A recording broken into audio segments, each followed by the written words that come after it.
Eu estava segurando o celular do meu noivo com as mãos tremendo, olhando para aquelas mensagens que destroçaram meu mundo em segundos. Te amo, princesa. Mal posso esperar para nos livrarmos dela depois da lua de mel, dizia a última mensagem. E a resposta? Era da minha própria irmã, Júlia, minha irmã caçula de 22 anos. O aeroporto girava ao meu redor, o som dos aviões se misturava com o barulho do meu coração despedaçado. Eduardo estava a poucos metros comprando café, sorrindo como se fosse o homem mais feliz do mundo. Em 1 hora, embarcaríamos para Cancún, nossa lua de mel dos sonhos. Mas eu acabava de descobrir que tudo era uma mentira. Esta é a história de Camila. Se essa história chamou sua atenção, não deixe de deixar o like e se inscrever no canal. Meu nome é Camila, tenho 28 anos e sou enfermeira. Sempre fui a filha responsável da família, aquela que cuidava de todos. Quando meus pais se divorciaram, eu tinha 16 anos e Júlia apenas 10. Praticamente criei minha irmã. Trabalhei para pagar seus estudos, suas roupas, tudo. Ela sempre foi minha prioridade. Eduardo entrou na minha vida há 2 anos, durante um plantão no hospital. Ele estava visitando um cliente que havia sofrido um acidente e me chamou a atenção pela elegância, pelo terno impecável e pela forma como falava. Era executivo de uma grande empresa de investimentos. No começo, achei que um homem como ele jamais olharia para uma enfermeira simples como eu. Mas ele insistiu. Flores no hospital, convites para jantares caros, presentes que eu nem sabia que existiam.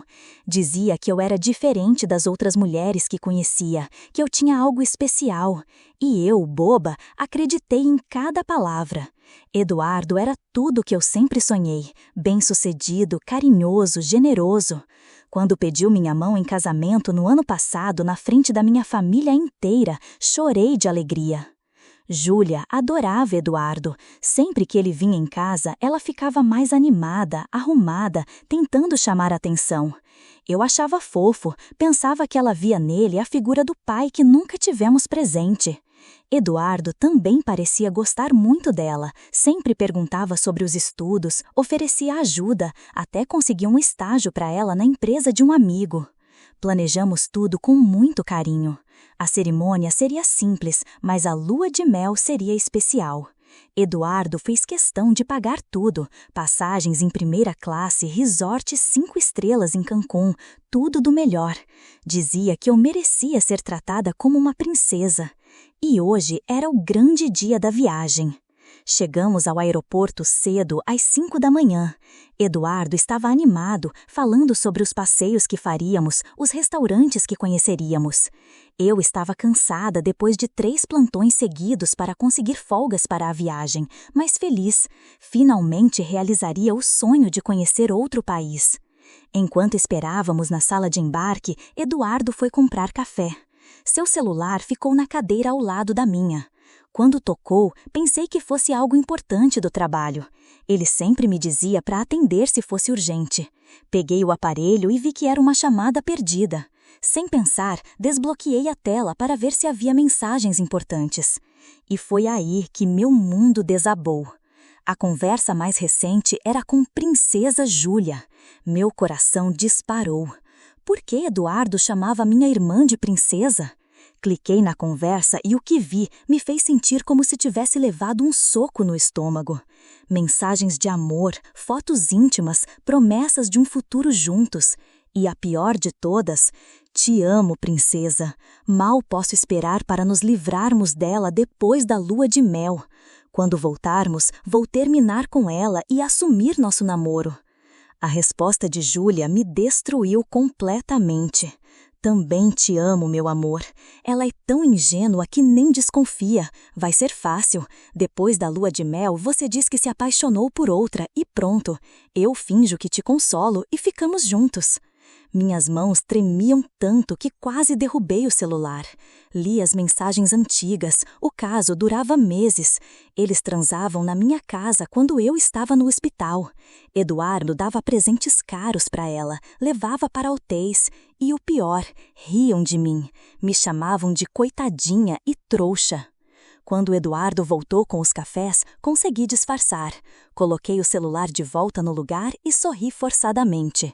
Ele me deu um beijo na testa e disse: "Pronta para a melhor lua de mel do mundo, meu amor?" Eu sorri e respondi: "Mais do que você imagina." O voo foi um inferno disfarçado de paraíso. Eduardo se comportava como um noivo perfeito, me tratava com carinho, elogiava minha roupa, segurava minha mão. Mas cada gesto dele agora me enojava. Eu ficava olhando para suas mãos e pensando: essas mesmas mãos tocaram minha irmã. Quando ele me beijava, eu pensava: esses lábios disseram que me amavam, mas sussurraram palavras de amor para Júlia. Durante as 6 horas de voo, fiquei planejando. A primeira reação seria confrontá-lo ali mesmo, fazer um escândalo, cancelar tudo e voltar para casa. Mas aí pensei: ele e minha irmã estão me usando, me humilhando, rindo da minha cara. Por que eu deveria facilitar as coisas para eles?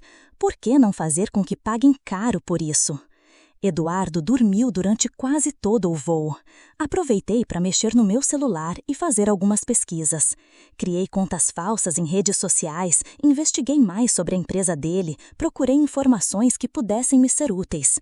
E descobri coisas interessantes, muito interessantes. Quando chegamos a Cancún, o resort era realmente um sonho. Vista para o mar, suíte luxuosa, tudo perfeito. Eduardo se mostrava animado, falando sobre como seria inesquecível. E eu concordava, sabendo que seria inesquecível por motivos bem diferentes do que ele imaginava. No primeiro dia, fingi estar cansada da viagem e disse que queria descansar. Eduardo sugeriu que fossem para a praia à tarde. Enquanto ele tomava banho, aproveitei para mexer no notebook dele. Eduardo era daqueles homens que se achavam muito inteligentes, mas usavam a mesma senha para tudo: a data do nosso primeiro encontro. Que ironia! Encontrei o que estava procurando: e-mails comprometedores, documentos da empresa, conversas com clientes. Eduardo não era apenas um traidor no amor, era um traidor nos negócios também. Estava desviando dinheiro de clientes, aplicando investimentos de risco sem autorização, mentindo sobre rendimentos. Alguns clientes eram pessoas simples, aposentados que confiaram suas economias de uma vida inteira para ele. Fotografei tudo com meu celular: documentos, senhas, contratos, tudo. Eduardo estava dormindo na cama, exausto do dia na praia, sem imaginar que sua noiva estava coletando provas que destruiriam sua vida. No segundo dia, fingi estar me divertindo. Fomos para passeios, jantares românticos, sessões de fotos. Eduardo postava tudo nas redes sociais, mostrando como éramos um casal feliz. Eu sorria para as câmeras pensando: aproveite enquanto pode, querido. Estas vão ser suas últimas fotos felizes por um bom tempo. Durante um jantar à luz de velas, Eduardo segurou minha mão e disse: "Camila, você é a mulher da minha vida. Não sei o que seria de mim sem você." Eu quase ri. Se ele soubesse que eu sabia de tudo, que estava apenas esperando o momento certo para agir. Naquela noite, enquanto ele dormia, mandei mensagens anônimas para alguns clientes dele, dando dicas sobre onde procurar irregularidades em suas aplicações. Também enviei documentos para a Receita Federal e para a Comissão de Valores Mobiliários. Tudo de forma anônima, mas com provas suficientes para começarem uma investigação. No quarto dia, foi quando as coisas começaram a esquentar de verdade. Eduardo estava cada vez mais nervoso com as ligações do trabalho. Recebia mensagens constantes e percebi que tentava esconder o celular de mim. Que ironia, considerando que foi justamente mexendo no celular dele que descobri tudo. Durante o café da manhã, Eduardo recebeu uma ligação que o deixou visivelmente perturbado. Saiu da mesa dizendo que era só um problema rotineiro, mas voltou com a cara fechada. Quando perguntei o que havia acontecido, ele mentiu descaradamente. "Nada importante, meu amor, só um cliente chato que não entende que estou de lua de mel." Eu já sabia o que estava acontecendo.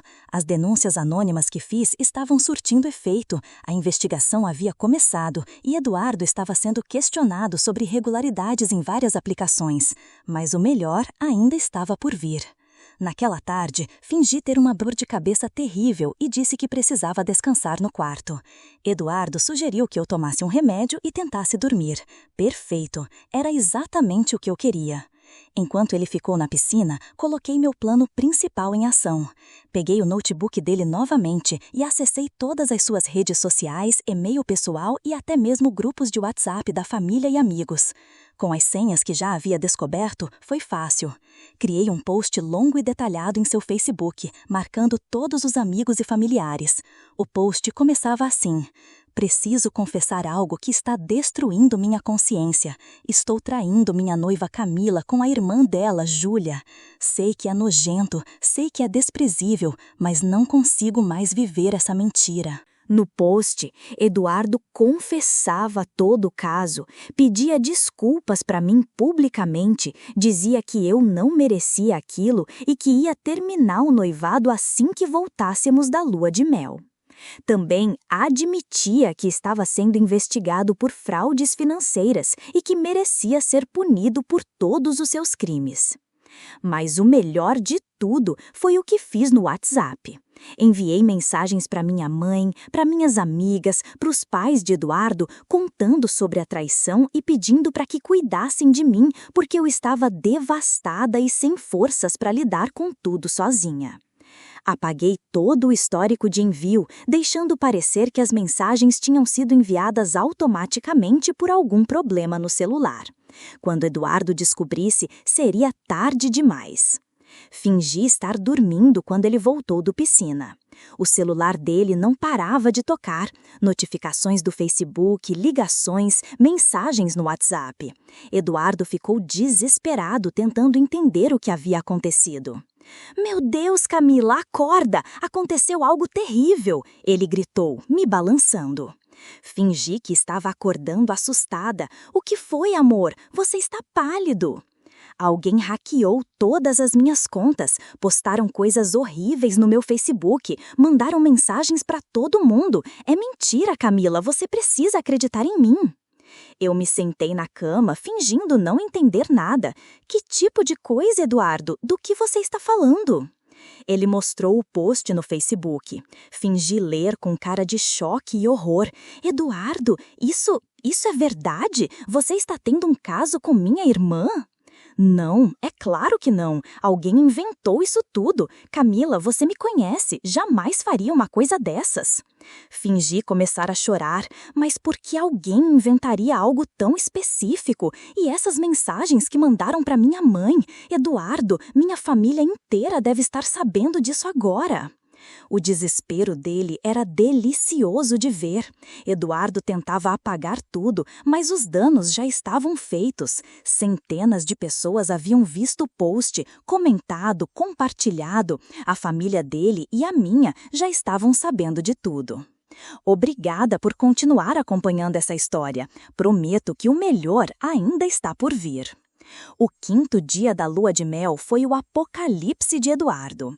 Ele mal conseguiu dormir, passou a madrugada inteira tentando controlar os danos da invasão às suas contas.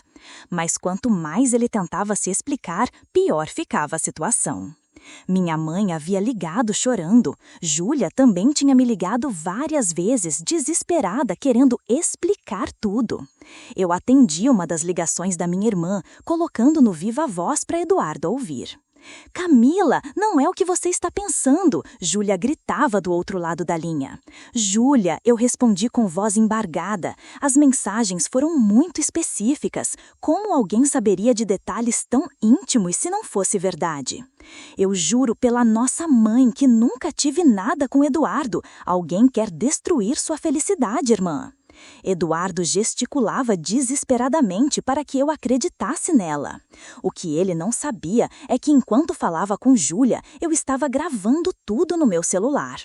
"Júlia, você jura mesmo que nunca esteve com Eduardo no apartamento dele? Que nunca foram juntos naquele hotel na Barra?" Houve um silêncio longo, muito longo. Eu havia inventado esses detalhes na hora, mas a reação de Júlia entregou tudo. Camila, posso explicar? Então é verdade, gritei, fingindo estar devastada. Eduardo arrancou o telefone da minha mão e desligou. Estava branco como papel. Camila, deixa eu explicar. Não há o que explicar, Eduardo. Você traiu nossa confiança, traiu nossa família. E o pior é que foi com minha irmã caçula que eu criei como filha. Mas a vingança estava só começando. Naquele mesmo dia, Eduardo recebeu uma ligação que o deixou em pânico total. Era do RH da empresa dele. Eduardo, você precisa voltar ao Brasil imediatamente. Estão acontecendo coisas muito sérias aqui. Descobri depois que vários clientes haviam procurado a empresa questionando sobre irregularidades em suas aplicações. A Receita Federal havia enviado notificações para a auditória. A Comissão de Valores Mobiliários estava investigando possíveis fraudes. Camila, precisamos voltar hoje. Está acontecendo algo muito grave no meu trabalho. Que tipo de coisa grave? Perguntei, fingindo inocência. Eduardo hesitou. Percebi que ele estava avaliando o quanto deveria me contar. Alguns clientes estão fazendo denúncias infundadas sobre meus investimentos. É só má fé mesmo, mas preciso estar lá para esclarecer tudo. Naquela tarde, enquanto Eduardo corria atrás de passagens para voltar ao Brasil, recebi uma ligação de um número desconhecido. Alô? É a Camila, noiva do Eduardo? Sim, quem fala? Sou investigador da CVM. Senhora, a senhora tem algum conhecimento sobre irregularidades nas aplicações financeiras do seu noivo? Fingi surpresa. Que tipo de irregularidades?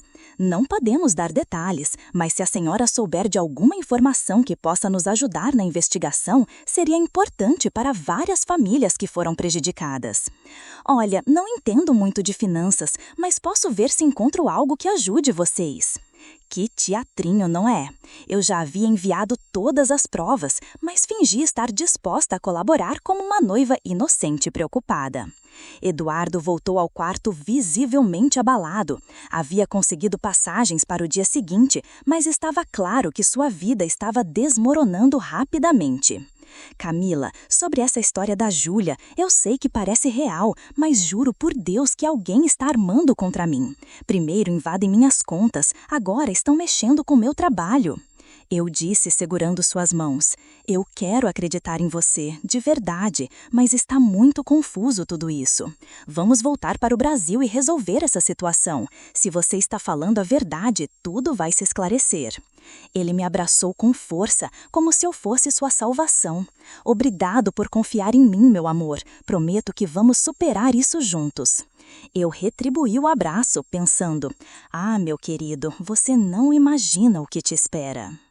O voo de volta ao Brasil foi a consagração da minha vingança. Eduardo estava visivelmente nervoso, recebendo ligações constantes de advogados, colegas de trabalho e familiares. Cada ligação parecia piorar sua situação. Durante o voo, fingi estar dormindo e escutei uma conversa dele com o advogado. Eduardo sussurrava, tentando não me acordar. Doutor, a situação está muito feia. Eles têm documentos que só eu tinha acesso. Alguém muito próximo me traiu. Que ironia, não é mesmo? Quando chegamos ao aeroporto do Galeão, Eduardo foi abordado por 2 investigadores da Polícia Federal. Eles foram educados, mas firmes. Senhor Eduardo, precisamos que o senhor nos acompanhe para esclarecer algumas questões sobre irregularidades financeiras. Fingi ficar chocada. O que está acontecendo? Eduardo, me explica. Camila, volta para casa. Vou resolver isso rapidamente e te ligo, ok? Mas eu sabia que ele não ligaria tão cedo. As provas que eu havia coletado eram suficientes para mantê-lo ocupado por um bom tempo. Peguei um táxi para casa, onde encontrei minha mãe me esperando com os olhos vermelhos de tanto chorar. Minha filha, que situação terrível! Sua irmã está arrasada, diz que é tudo mentira, mas as evidências... Mãe, descobri outras coisas durante a viagem. Eduardo não apenas me traiu, ele está envolvido em fraudes financeiras graves. Mostrei para minha mãe algumas das evidências que havia coletado. Ela ficou horrorizada. Camila, como você descobriu tudo isso? Às vezes, mãe, quando alguém nos trai, a vida nos dá oportunidades de descobrir quem essa pessoa realmente é. Júlia chegou em casa algumas horas depois. Estava destruída, chorando, implorando meu perdão. Camila, eu sei que foi real, eu sei que vocês descobriram, mas eu te juro que me arrependo. Eduardo me seduziu, disse que não te amava mais, que ia terminar contigo de qualquer jeito. Júlia, respondi calmamente, você é minha irmã caçula. Eu te criei, te protegi, te amei como uma filha, e você escolheu me trair da pior forma possível. Eu sei, mas deixa eu explicar. Eduardo disse que... Não quero explicações, Júlia. Quero que você saia da minha casa e da minha vida, pelo menos até eu conseguir perdoar vocês. Eduardo tentou me ligar várias vezes do telefone do advogado. Eu não atendia. Finalmente mandou uma mensagem. Camila, estou preso. É tudo armação, mas vai demorar para eu provar minha inocência. Por favor, não acreditem em tudo que estão falando sobre mim. Respondi. Eduardo, descobri que você estava me traindo com minha irmã. Descobri também que você é um criminoso que rouba dinheiro de aposentados e pessoas simples. A essa altura, não sei nem mais quem você realmente é. A resposta dele me surpreendeu. Como você descobriu sobre as aplicações? Camila, foi você que me denunciou? Finalmente, ele havia conectado os pontos. Respondi. Descobri no seu próprio notebook, com suas próprias senhas. E sim, denunciei um criminoso para as autoridades competentes. Qualquer cidadão consciente faria a mesma coisa. Você me enganou esse tempo todo. Fingiu que não sabia de nada na lua de mel? Aprendi com os melhores, querido. Você e minha irmã me ensinaram muito bem como fingir e enganar pessoas que confiavam em vocês. A última mensagem dele foi: você me destruiu, Camila. Destruiu minha carreira, minha reputação, minha vida. Respondi. Não, Eduardo. Você se destruiu quando escolheu me trair e roubar dinheiro de pessoas inocentes. Eu apenas revelei quem você realmente é. Hoje, 3 meses depois, Eduardo ainda responde a processos criminais por fraude financeira. Vários clientes conseguiram recuperar parte do dinheiro roubado. Júlia mudou de cidade, não conseguiu aguentar a pressão social e familiar. E eu?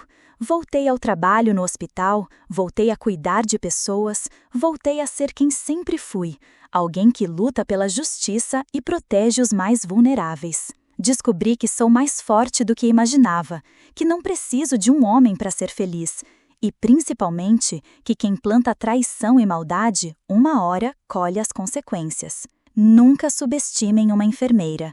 Nós sabemos ser pacientes, estratégicas e, quando necessário, implacáveis na defesa da justiça. Esta foi minha história. Espero que ela sirva de lição. Nunca julgue uma pessoa pela aparência de fragilidade. Às vezes, quem parece mais indefesa é quem tem a força necessária para fazer a justiça prevalecer. O que vocês acham dessa história? Vocês fariam a mesma coisa no meu lugar? Deixem seus comentários e não se esqueçam de se inscrever no canal para não perder as próximas histórias emocionantes.